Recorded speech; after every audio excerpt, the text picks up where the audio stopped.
Papa, Papi, hello everyone, welcome back to my channel. কেমন আছো তোমরা? আই হোপ তোমরা সকলে ভালো আছো, আর আমিও বেশ ভালো আছি। তো আজকে বিকাল বেরিয়ে পড়েছি সন্তুর সঙ্গে। প্রথমেই বলে রাখি, সন্তু কিন্তু আজকে বাড়িতে ছিল না, ও গিয়েছিল কাজে। আর আজকে কাজের বাজারটাও খুব একটা ভালো ছিল না, তাই ওকে বললাম বাড়িতে আসো, তোমার সঙ্গে এক জায়গায় যাবো। বাট ও জিজ্ঞেস করছিল কোথায় যাবো, কিন্তু আমি কিছু বলিনি। তো আমি চলে এসেছি আমাদের এখানে কসমো বাজারে। এখানে এসে ওকে বললাম যে একটা ড্রেস পছন্দ করে নাও। কিসের জন্য ওকে না জানিয়ে শপিং মলে নিয়ে এসেছি সেটা তোমাদেরকে বলি। দিনটা ছিল 15ই জুন, আর 15ই জুন তোমরা তো সকলেই জানো যে ওই দিনটা আমাদের রিয়েল হিরোদের জন্য, তাই তো মাম্মা? তো সেই জন্য আমি আর সানভি দুজন মিলে প্ল্যান করেছি যে আজকে ওর পাপাকে আমরা একটা ড্রেস কিনে দেবো। তার কারণে সন্তুকে নিয়ে গিয়ে বললাম একটা ড্রেস পছন্দ করো। ও ওইদিকে ড্রেস পছন্দ করছিল, আর এদিকে সানভির কাণ্ড দেখো। মেয়ে আমার প্রথমবার সারপ্রাইজ দিচ্ছে, তো ও নিজে একটু পছন্দ করবে না? তো আজকে তো আমার কোনো কেনাকাটার বালাই নেই, যার কারণে আমি ওর পিছনেই ঘুরছিলাম। আর এইদিকে আমাদের মিস্টার একটা শার্ট পছন্দ করেছে, তো আমি বললাম যাও গিয়ে ট্রায়াল দিয়ে দেখে আসো। একটা কথা বলবো, সত্যি কথা বলবো, একটা শার্ট তোমার বাবার জন্য আর একটা শার্ট আমার বাবার জন্য নিয়েছিল। আমি ভাবলাম তোমার ভুঁড়ি আর আমার শ্বশুরের ভুঁড়ি পুরো এক হয়ে যাবে। এক্সেল লাগে, তাহলে তোমার একটা রেখে দাও। এদিকে দেখো কেমন লাগছে, ভালো লাগছে। এই শার্টটার মানে তোমার যে শার্টটার দাম আমার মানু দেবে, মানে তোমার টাকা না। হ্যাপি, থ্যাংক ইউ তো বলো ওকে। কাজ তাই আমি ভাবলাম একই ডিজাইনের শার্ট আমার বাবার জন্য একটা নিয়ে নিই, শুধুমাত্র সাইজটা ছোট বড়।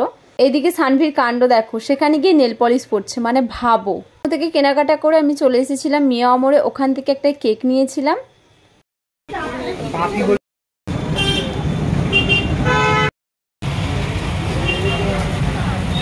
একটাই কেক নিয়েছিলাম, মা ও মেয়ের বাবা কাটবে বলে, মানে সানভির বাবা এবং আমার বাবা কাটিং করার জন্য।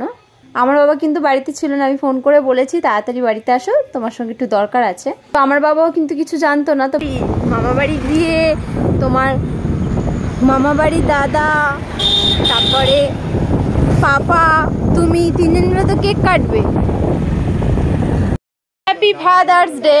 তো বাড়িতে আসার পর বাবাকে বললাম এই ড্রেসটা পরে আসো, আর বাবা তো প্রথম বুঝতেই পারেনি সন্তুর আর বাবার দুজনার জামাই এক। যাই হোক, খোলো ব্যাগটা, খোলো।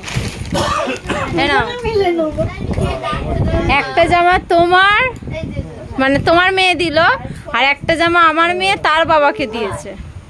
একই জামা, শুধু সাইজটা আলাদা। তো এবার কেকটা কাটিং করার পালা, চলো। Happy father's day.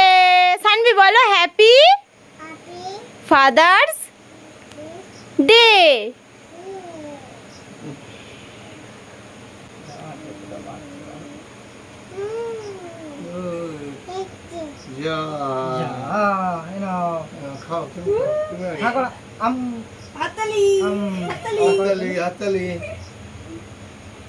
তুমি খাও, তুমি খাও, তুমি খাও, তুমি খাও। আরে না, আমরা আছি তো, আমি দিয়ে দেবো, দেখি ছাড়ো। আমি আমার বাবার জন্য প্রথমবার এরকম কিছু করলাম। তো হাততালি, দাদাকে দাও, দাদাকে দাদাকে দাও হাততালি। ও বাবা, মামাকেও দিচ্ছে গো। হাততালি মারো, হাততালি মারো। ছোট ছোট নে আমেজো, মেজো। কিছু হয়নি মেজো। দিদা উনি দেখতে পায় না, দাঁড়াও দিচ্ছি।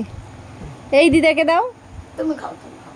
তো আমাদের ফাদার্স ডে দিনটা এইভাবেই কেটেছিল।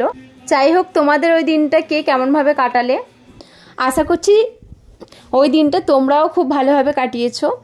ভালো থাক পৃথিবীর সমস্ত রিয়েল হিরো। বাবাকে নিয়ে বলার মতো আমার কোনো ভাষা নেই, শুধু এটুকানেই বলতে পারি জন্ম দিয়ে বাবা তো সবাই হতে পারে, তোমার মতো বাবা কজন হতে পারে? পৃথিবীর সব থেকে সেরা বাবা হলো তুমি। ব্লগটা এটুকানি, কেমন লাগলো অবশ্যই জানিও। তো চলো, টাটা।